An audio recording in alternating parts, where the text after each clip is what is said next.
සියල්ල දැන් සූදානම් වෙලා සූදානම් වෙමින් පවතිනවා. මිහිඳු මහරහතන් වහන්සේ වැඩමවලා වසර 2333ක් වෙනවා මේ පොසොන් පොය දවසට.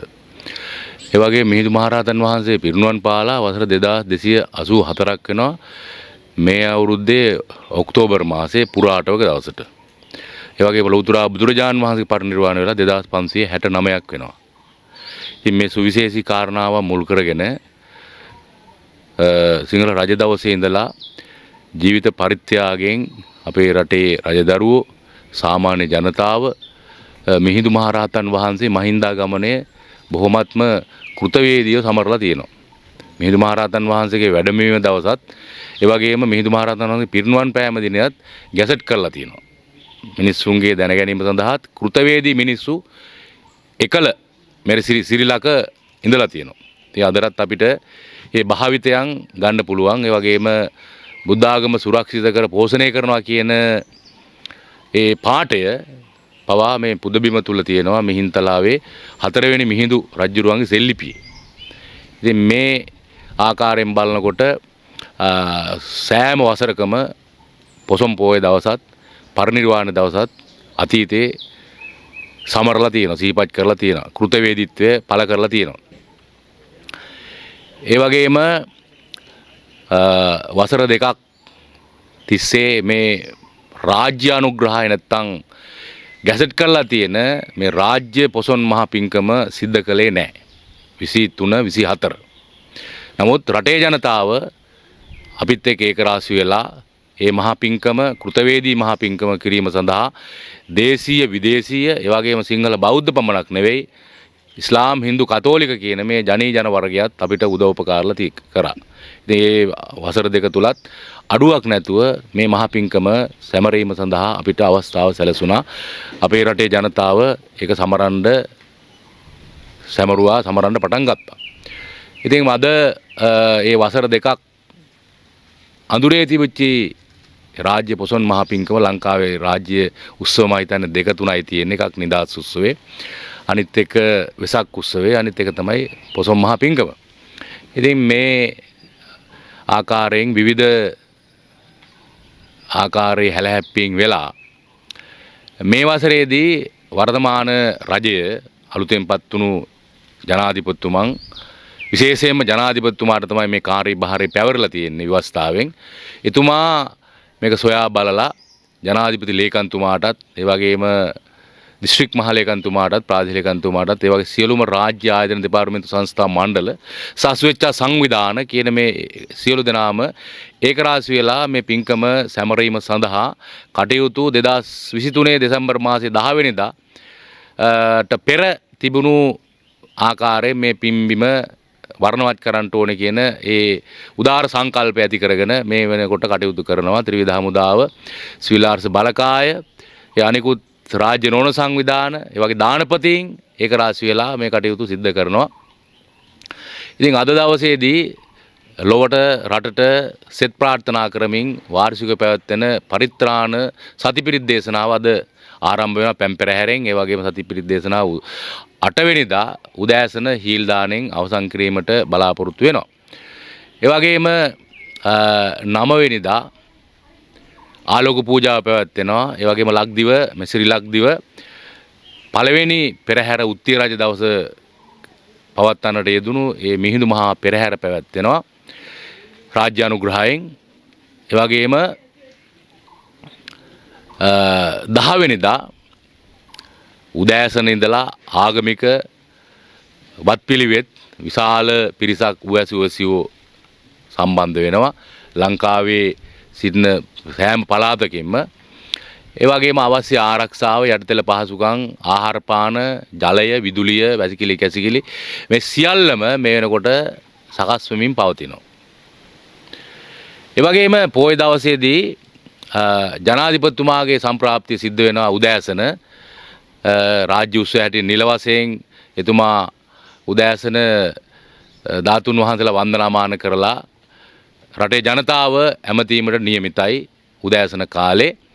ඒ වගේම හවස් යාමේදී අග්‍රාමාත්‍ය තුමිය සහ කතානායකතුමන්ලා අමාත්‍ය මණ්ඩල ඒක රාශි වෙලා ඒ වගේම සියලු දෙනාම ඒක රාශි වෙලා ආලෝක පූජාව සිද්ධ කරන අතරතුරේදී අතිගරු ත්‍රිනිකායක මහානායක මාහිම්පාන් වහන්සේලාගේ නියමයේ පරිදි උන්වහන්සේලා නම් කරන ලද මල්වතු මහා විහාර පාර්ශ්වයේ අතිගරු මහානායක මාහිම්පාන් වහන්සේගේ නියමයෙන් වැඩම අවදාළ අතිගෞරවනීය මහා සංඝරුවන අස්කිරි මහා විහාරේ රාමඤ්ඤ නිකාය අමරපුර නිකාය කියන මේ නිකාය ත්‍රය නියෝජනය කරමින් මේ රාජ්‍ය උත්සවය සඳහා වැඩමවීමට නියුතයි. ඒ වගේම අනෙකුත් අන්‍ය ආගමිකතුමන්ලාත් මේ සඳහා සම්බන්ධ වෙනවා රාජ්‍ය උත්සවයක් හැටියට. ඉතින් මේ ඒ වගේම 11 වෙනි දිනත් මේ විදිහටම මේ පින්කම සිද්ධ වෙනවා. ඉතින් මේ වෙලාවේදී අපි රටේ ජනතාවට මතක් කර සිටිනවා විශේෂයෙන්ම මේ අවස්ථාවේදී සංසුන්ව සුදුසු ඇඳුම් පැළඳුම් ඒ වගේම ආරක්ෂාංශ වලට සහයෝගයක් වෙන විදිහට මේ කෘතවේදී පින්කමක් අපි සිද්ධ කරන්නේ සමස්ත රටේ මිනිස්සුම දේශීය විදේශීය වශයෙන් තානාපතිතුමන්ලත් මේ රාජ්‍ය උත්සවයට සහභාගී වෙනවා. ඉතින් මේ සියලුම දෙනා ඒක රාශි වෙලා කෘතවේදී පින්කමක් සිද්ධ කරන්නේ. ඒ හින්දා මේ පරිසරය පිළිබඳව අපවිත්‍ර කරන්න එපා. ඒ වගේ තමන්ගේ ජීවිත ආරක්ෂා කරගන්නට තමන් නිතරම සිහි කල්පනා කරන්න ඕනේ. ඒ වගේම වාදන භාණ්ඩ රැගෙනීමෙන් වළකින්නට ඕනේ.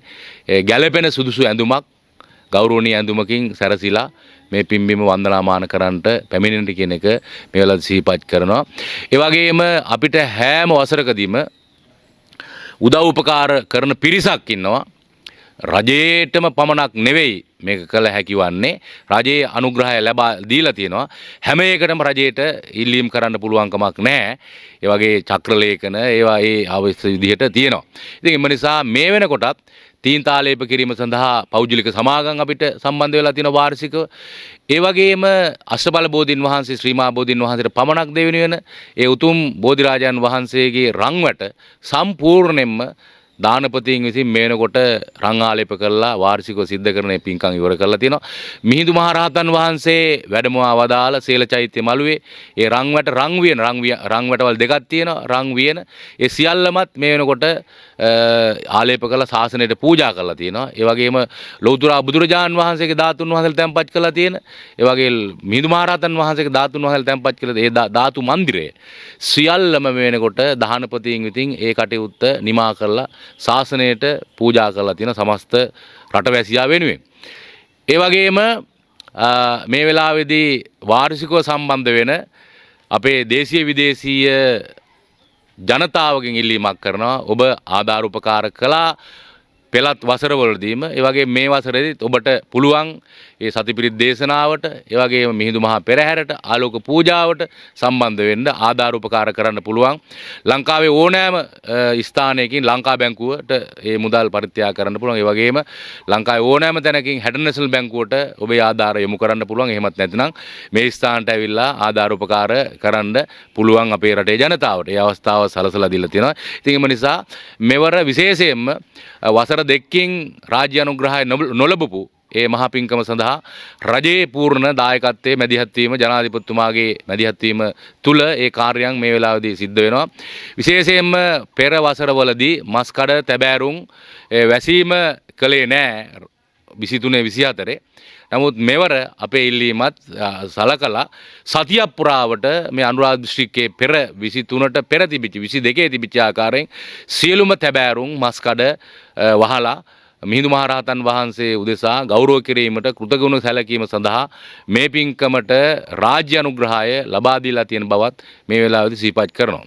අපි දැක්කම හඳුනේ මේ ඉස්සෙල්ලා පෞද්ගලික කාලවල ඔබ වහන්සේ මේ චෝදනා කරා මේ ජනාධිපතිවරයා රාජ්‍ය අනුග්‍රහය ලබා දෙනවා කියලා තියෙද්දි මේ ඒක ඒ විදිහට වැඩ වෙන්නේ නැහැ කියලා. මේ සම්බන්ධයෙන් මොනවද? ඇත්තටම මේක රජයේ නිලධාරීන්ට වගේම මේක ජනාධිපතිතුමාට තමයි මේක භාරව තියෙන්නේ. ජනාධිපති ලේකම්තුමාට බුදු සාසන අමාත්‍යාංශයට ජනාධිපතිතුමා ඇත්තටම මේ කෙරෙහි ජනාධිපති ලේකම්තුමා සම්බන්ධ නොවුණා නම් ඔබේ මාධ්‍ය මගින් මේ දේ විකාශනයේ නොවුණා නම් 23 24 ඒ ආකාරයෙන් සමහර වෙලාවට මේ පින්කම දියාරු වෙන්නට තිබුණා. ඉතින් එම නිසා විශේෂයෙන් මාධ්‍යයට අපගේ ප්‍රණාම ස්තුතිය පුද කරනවා ජනාධිපතිතුමා දැනුවත් වීම සම්බන්ධයෙන්. ජනාධිපති ලේකම්තුමාත් මෙතෙන්ට ආවා නිහතමානීව. කවුරුත් දන්නේ නැහැ. එතුමත් ඇවිල්ලා ඒ වගේ ජනාධිපති ලේකම් කාර්යාලය රැස්වීම පවත්වලා ඒ කටයුතු සිද්ධ කළා. සමහර වෙලාවට ඇතැම් නිලධාරීන් මේ තීන්දුව తీරන ගැනීම සඳහා යම් චකිතයක් බියකුත් ඇති කරනවා වගේම මේ නියෝගයන් ක්‍රියාත්මක කරන්න ඒ අය ඇත්තටම මැලි වෙන ස්වභාවයකුත් මේ තුල ඒ ඕඩරය අන පිළිපදින්න ඊතරම් කැමැත්තක් දක්වන්නේ නැති ස්වභාවයක් රජයේ ඇතැම් නිලධාරීන් කටයුතු කරන බව මේ වෙලාවේ සිහිපත් කරනවා. ඒත් එක්කම අපි දැක්කා මේ වහන්සේට විරුද්ධව මේ මිහින්තල නගරයේ විරෝධතාවක් පැවතුණා. එහිදී ඔවුන් ලොකු චෝදනා කරා වහන්සේ පාතාල ක්‍රියාකාරකම සම්බන්ධ කියලා. දැන් එළවෙන පොසොන් උත්සවයේ ජනාධිපතිවරයා එනවා. එතකොට ඒ වගේ පාතාල ක්‍රියාකාර සම්බන්ධයි කියලා චෝදනා කරද්දී ඔබ වහන්සේ අපි දැක්කා කොළඹ තස්ති විමර්ශන අංශයට පැමිණිලා දාන. මොකද්ද මේකේ ප්‍රගතිය මේ වෙද්දී ඒ සඳහා? ඇත්තටම මේ අය මේ පවුල් කීපයක් ඉන්නේ 2012 ඉඳලා සහ භික්ෂුන් වහන්සේ නමකුත් මේ ප්‍රධානියා භික්ෂුන් වහන්සේ නමක් අපේ විහාරයෙන් අපි ඉවත් කරන ලද භික්ෂුවක්. ඒ භික්ෂුව තමයි මේ වෙලෙඳුන් ටික පවුල් ටික කුලප්පු කරන්නේ. ඒ අයට කියනවා මං අද රජ වෙනවා හෙට විහාරාධිපතිත්වයටපත් වෙනවා. එහෙනම් ඔයාලට ඕන විදිහට මෙතන කටයුතු කිරීමේ වරදාන වරප්‍රසාද ලබා දීමට කටයුතු කරනවා. ඉතින් එම නිසා අහිංසක ජනතාව පව් ඒ අය ඇත්තටම ප්‍රධාන පඩිපාමුල වෙළඳන් කරන්නේ ඒ අයට පුරාවිද්‍යා දෙපාර්තමේන්තුවෙන් ගරු අධිකරණයේ නඩු පවරලා තියෙනවා. ඒ නඩු පවරලා ඒ අය නිරපීමේ නියෝග ලබා දීලා තියෙනවා. ඉවත් කිරීමේ නියෝග ලබා දීලා තියෙනවා. ඒ නිරපීමේ නියෝග ඇත්තටම උසාවියට අපහාස කිරීමක් හැටියට උසාවියට ගරු කරන්නේ නැතුව ඒ නියෝග ක්‍රියාත්මක නියෝග පිළිපදින්න නැතුව සමහර වෙලාවට දේශපාලඥයෝත් මෙතන ඉන්න හොයලා බලන්න. දේශපාලඥයෝ කියනවා ඔයාලා අයින් කරන්න එපා පුරාවිද්‍යා නිලධාරීන්ට උපදෙස් දෙනවා. එතකොට මේ වෙලෙන්දෝ පමණක් නෙවෙයි ගරු අධිකරණයේ හැයල්ලුවට පත් කරලා තියෙන්නේ හිටපු දේශපාලඥයන් සහ හිටපු නිලධාරීන්. ඉතින් ඒ හින්දා ඒ පිළිබඳවත් ගරු අධිකරණයේ සහ වර්තමාන රජය ඒ කෙරෙහි අවධානය යොමු කරලා කටයුතු කරයි කියන එක අපි බලාපොරොත්තු වෙනවා. ඒ වගේම ඒ අය මම පිළිබඳව වැරදි අර්ථකථන වගේක් මේ සමාජ මාධ්‍ය හරහා යොමු කරලා තියෙනවා. ඇත්තටම ගොඩක් අය මේවා අද වර්තමානයේ මේවා કૃතිම බුද්ධිය යොදාගෙන කරන දේවල්. ඒ අය කියලා කියන්නේ. ඉතින් ඒ හින්දා විවිධාකාරයේ චෝදනාවන් වලට ගොදුරු කරලා තියෙනවා. විශේෂයෙන්ම පාතාලයට සම්බන්ධයි කියන කතාව කියනවා. අවියාවුද තියෙනවා කියලා පොලිසිය නිලධාරණී කාන්තාවකුත් සඳහන් කරනවා. ඒ වගේ මුස්ලිම් ආගමක් ගැන සඳහන් කරනවා.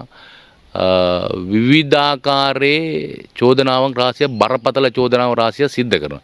ඉතින් එම නිසා මම ඒ වෙනකොට නීති උපදෙස් අනුව සාලිපිරිස් මැතිතුමා සම්බන්ධ කරගෙන නීති උපදෙස් අනුව ත්‍රස්ත විමර්ශන ඒකට ගිහිල්ලා පැමිණිල්ලක් මම කළා. ඉතින් මම කිව්වේ දැන් රාජ්‍ය පොසොන් මහා පින්කම සිද්ධ වෙනවා. ජනාධිපතිතුමන් අග්‍රාමාත්‍යතුමිය අමාත්‍ය මණ්ඩලය සහ ත්‍රිනිකායේ අතිගරු මහානායක මහින්පාන් වහන්සේලා තානාපතිවරුන් ඒ වගේම ලංකාවෙන් භාගයක් මෙතන ඉන්නවා. වන්දනාමාන කිරීම දේශීය විදේශීය වගේම මුස්ලිම් දෙමළ සිංහල කියන මේ ජනී ජන වර්ගයා මෙතෙන්ට එනවා.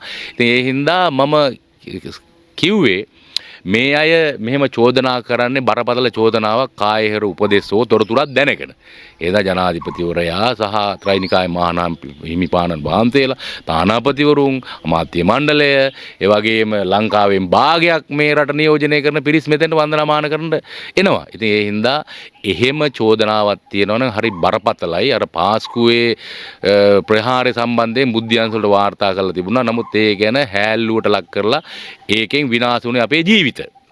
මොන ආගමකට අයිති වුණත් ලංකාවේ මිනිස්සු. ඉතින් ඒ හින්දා මම නැවතත් කියනවා පොලිස්පතිතුමාටත් දැනුම් දීලා තියෙනවා ජනාධිපති ලේකම්තුමාටත් දැනුම් දීලා තියෙනවා. එදා අපේ රැස්වීමේ අනාතුරුව ජනාධිපති ලේකම් කාර්යාලයේදී මේක සම්බන්ධයෙන් කතා කරේ. ඉතින් පැමිණිලිත් දාලා තියෙනවා. මම හිතන්නේ මේක කඩිනම් කළොත් ඇත්තටම හොඳයි කඩිනම් කරලා මම පාතාලට සම්බන්ධ නම් අවියාව තියෙනවා මාව අත්අඩංගුවට ගන්න කිසිම ගැටලුවක් නැහැ. එහෙම නැත්නම් මේ චෝදනා කරපු අය කෙරෙහි මේකේ නායකත්වය දුන්නු අය කෙරෙහි අවධානය යොමු කළා. ඒ වගේ බෝම්බ පිපිරීමක සම්බන්ධයකුත් YouTube නාලිකාවත් එක්ක කතා කරනවා. බෝම්බයක් පිපිරුවලු මිහින්තලාවේ. මම ඒ සම්බන්ධෙත් හොයලා බලලා කරුණාකරලා ඉක්මනින් රටේ ජනතාවට මේකේ ඇත්ත නැත්ත හෙළි කරලා පොසොන් පින්කමට වන්දනාමාන කිරීමට චකිතයකින් තොරව වන්දනා කිරීමේ අවස්ථාව මේ රජයේ ආරක්ෂකංශ සලසා දෙනු ඇතයි මම මේ පුදබිමේ ඉඳලා බලාපොරොත්තු වෙනවා.